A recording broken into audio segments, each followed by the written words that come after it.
আজকে আমরা অত্যন্ত মর্মাহত, আমরা শোকাহত যে নীলফামারীর মতো একটি শান্তিপ্রিয় এলাকা, নীলফামারীর মতো একটি সুস্থ এবং স্বাভাবিক এলাকায় অযাচিতভাবে অতর্কিতভাবে আজকে আমাদের একজন শ্রমিক ভাই নিহত হয়েছেন। সেই শ্রমিক হত্যার প্রতিবাদে আজকে যে আমাদের সংবাদ সম্মেলন, আমরা দীর্ঘদিন থেকে জানি যে আমাদের এখানে ইপিজেড রয়েছে, উত্তরা ইপিজেড, কৃষিভিত্তিক একমাত্র ইপিজেড বাংলাদেশের। সেই ইপিজেডের ভিতরে কি ঘটতো সাধারণ মানুষ জানতো না। শ্রমিকরা যদি তাদের এই দাবি দাওয়া নিয়ে রাস্তায় নেমে না আসতো, তাহলে ওখানকার ভিতরের যে স্বৈরাচারী কায়দায় যে একটা নিষ্পেষণ নির্যাতন চলতো, সেটা সাধারণ মানুষ অথবা মিডিয়ার মাধ্যমে দেশবাসী জানতো না। প্রথমে আমরা শ্রমিকদেরকে ধন্যবাদ জানাবো, তারা তাদের যে অভ্যন্তরীণ তাদেরকে যে নিষ্পেষণ করা হয়, তাদেরকে যে শোষণ করা হয়, সেই শোষণের বঞ্চনাগুলো নিয়ে রাস্তায় নেমে আসার জন্য। প্রিয় সাংবাদিক বন্ধুগণ, আপনারা সকলে অবগত আছেন, গত কয়েকদিন থেকে নীলফামারী উত্তরা ইপিজেডের শ্রমিক অসন্তোষ ঘনীভূত হয়ে আসছিল। সেই শ্রমিক অসন্তোষ ছিল দীর্ঘদিনের বঞ্চনা, কতিপয় অফিসারদের অনিয়ন্ত্রিত সীমাহীন দুর্নীতিকে কেন্দ্র করে, প্রশাসনের অযাচিত দুর্ব্যবহার, অসম বন্টন প্রক্রিয়া, উপযুক্ত কারণ ছাড়াই শ্রমিকদের ছাঁটাই ছিল অন্যতম কারণ। প্রিয় সাংবাদিক বন্ধুগণ, কিছুদিন আগে এভারগ্রিন নামক একটি কারখানায় 51 জন শ্রমিককে তাদের ন্যায্য পাওনা না বুঝে দিয়েই ছাঁটাই করে দেয়, যা সর্বস্তরে শ্রমিকদের মধ্যে ক্ষোভের সৃষ্টি করে। তার পরিপ্রেক্ষিতে শ্রমিকরা গত কয়েকদিন থেকে কারখানার অভ্যন্তরে ইপিজেডের ভিতরেই আন্দোলন চালিয়ে আসছিল। আজ 2রা সেপ্টেম্বর তাদের দাবি দাওয়া মেনে না নেওয়া হলে তারা সৈয়দপুর নীলফামারী মহাসড়ক অবরোধ করেন এবং মহাসড়ক অবরোধ করে তাদের ন্যায্য দাবির পক্ষে আন্দোলন চালিয়ে যায়।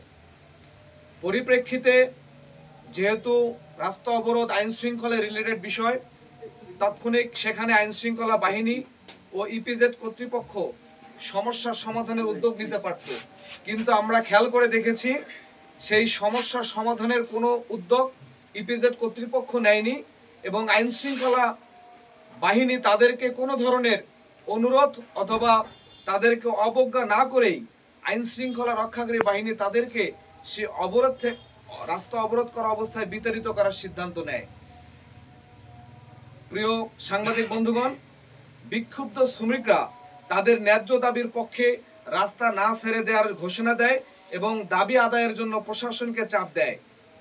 এতেই যৌথ বাহিনী আইন শৃঙ্খলা বাহিনী ক্ষিপ্ত হয়ে ওঠে এবং শ্রমিকদের উপর লাঠিচার্জ করে, সেই সাথে টিয়ার শেল নিক্ষেপ করে। আমরা দেখতে পাই এক পর্যায়ে যৌথ বাহিনীতে যারা ছিল তারা কারো উস্কানি অথবা ইন্ধনে অথবা নির্দেশে কোনো ধরনের অযাচিত ঘটনাকে কেন্দ্র করেই তারা সরাসরি গুলি বর্ষণ করে। এই গুলি বর্ষণের কারণে আমরা দেখতে পাই সেখানে হাবিবুর নামে একজন শ্রমিক তাৎক্ষণিক ওইখানে মারা যায় এবং আরো কয়েকজন গুলিবিদ্ধ হয়ে আশঙ্কাজনক অবস্থায় নীলফামারী সদর হাসপাতাল সহ রংপুর হসপিটালে ভর্তি হয়। প্রিয় সাংবাদিক বন্ধুগণ, আমরা জাতীয় নাগরিক পার্টি নীলফামারী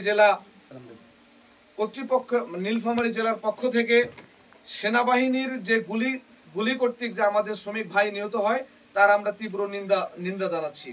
প্রিয় সাংবাদিক বন্ধুগণ, আমরা বিশ্বাস করি হাসিনা পরবর্তী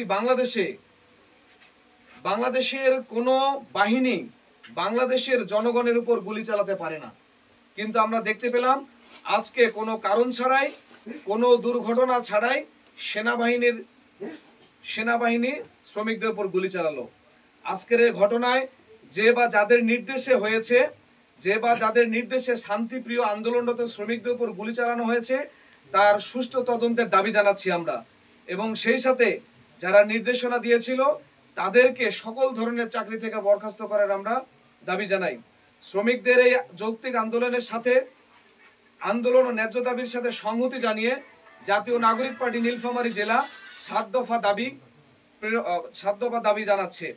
আমাদের প্রথম দফা, নীলফামারী উত্তরা ইপিজেডের শ্রমিকদের সকল ন্যায্য দাবি মেনে নিতে হবে। দ্বিতীয় দফা, কর্মী ছাঁটাইয়ের ক্ষেত্রে কারখানাগুলোর সুনির্দিষ্ট নীতিমালা থাকতে হবে। তৃতীয়ত, নিহত শ্রমিক হাবিবুর রহমানের পরিবারকে 3 কোটি টাকা ক্ষতিপূরণ দিতে হবে। চতুর্থ, আহত শ্রমিকদের সুচিকিৎসা নিশ্চিত করে তাদের পুনর্বাসন করতে হবে। পঞ্চম দফা দাবি, এই আন্দোলনকে কেন্দ্র করে শ্রমিকদের উপর কোনো রকম মিথ্যা মামলা ও হয়রানিমূলক মামলা দেওয়া যাবে না।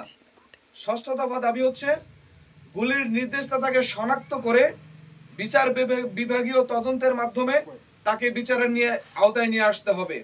সর্বশেষ দফা দাবি হচ্ছে মানুষের প্রাণনাশ ঘটে এমন কোনো মরণাস্ত্র নীলফামারী জেলার কোথাও কোনো জায়গায় আইন শৃঙ্খলা রক্ষাকারী বাহিনী ব্যবহার করতে পারবে না। এটা শুধু এটা আমাদের জাতীয় নাগরিক পার্টির দাবি না, আমরা মনে করি এটা নীলফামারীবাসীর সকলের দাবি হচ্ছে আমাদের এই সপ্তম দফা দাবিটা।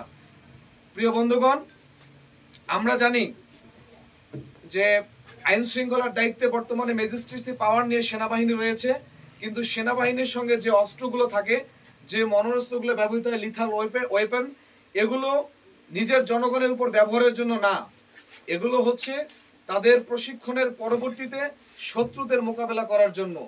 আমরা জানি সেনাবাহিনী যেহেতু ম্যাজিস্ট্রেসি পাওয়ার নিয়ে আছে, আমরা তাদের কাছে অনুরোধ করব, বাংলাদেশের মানুষ সেনাবাহিনীর উপর আস্থা রাখে, বাংলাদেশের মানুষ সেনাবাহিনীকে অত্যন্ত বেশি শ্রদ্ধা ভরে তাদেরকে মনে রাখে।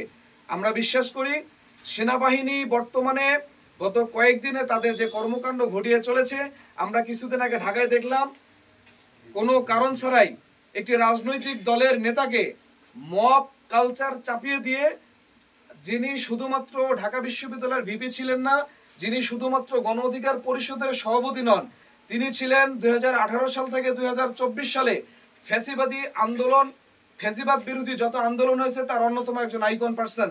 সেই আইকন পার্সনকে সেনাবাহিনীর তথাকথিত কিছু সৈনিক দেখা গেছে লাঠিপেটা করে তাকে আহত করে রেখেছিল। আমরা আজকেও সেরকম একটা কাহিনী দেখলাম, যেখানে গুলি করার কোনো কারণ ছিল না, যেখানে গুলির কোনো প্রয়োজন ছিল না, অযাচিতভাবে অতর্কিতভাবে গুলি করে একজন সাধারণ নিরীহ শ্রমিককে হত্যা করেছে। আমরা তীব্র নিন্দা জানাই। সেই সাথে আমরা বিশ্বাস করি বাংলাদেশের সেনাবাহিনী বাংলাদেশের জনগণের পক্ষ থাকবে, বাংলাদেশের জনগণের পক্ষে থেকে আগামীতে বাংলাদেশে কোনো ধরনের স্বৈরাচার ফিরে না আসে, স্বৈরাচার যেন বাংলাদেশে ফিরে এসে আবার সেই ফ্যাসিবাদ কায়েম করতে না পারে, এ ব্যাপারে সেনাবাহিনী সচেষ্ট থাকবে। সেই সাথে আমরা আরেকটি দাবি করব, আমরা আরেকটি বিশ্বস্ত সূত্রে জানতে পেরেছি এই উত্তরা ইপিজেডকে কেন্দ্র করে এই ঘটনাগুলো ঘটার অন্যতম একটি কারণ হচ্ছে আমাদের ইপিজেডকে বন্ধ করা একটা ষড়যন্ত্র হয়ে থাকতে পারে। নীলফামারী ইপিজেড এটা উত্তরবঙ্গের মানুষের দীর্ঘদিনের আকাঙ্ক্ষার প্রতিফলন, আমাদের মানুষের অন্যতম একটা আয় রোজগারের এবং মানুষের উন্নতির অন্যতম একটা কারণ। এই ইপিজেডকে নিয়ে কোনো ধরনের যদি ষড়যন্ত্র হয়ে থাকে, এই ঘটনাকে কেন্দ্র করে কোনো কারখানা যদি বন্ধ করে দেওয়া হয়, কোনো অফিসারকে যদি এখান থেকে শাস্তিমূলক ব্যবস্থা নেওয়া না হয় এবং কারখানা বন্ধ করার পাশাপাশি যদি ইপিজেডকে বন্ধ করার প্রক্রিয়া চলে, তাহলে পুরো নীলফামারীবাসী আমরা এর প্রতিবাদ করব এবং রাস্তায় নামবো।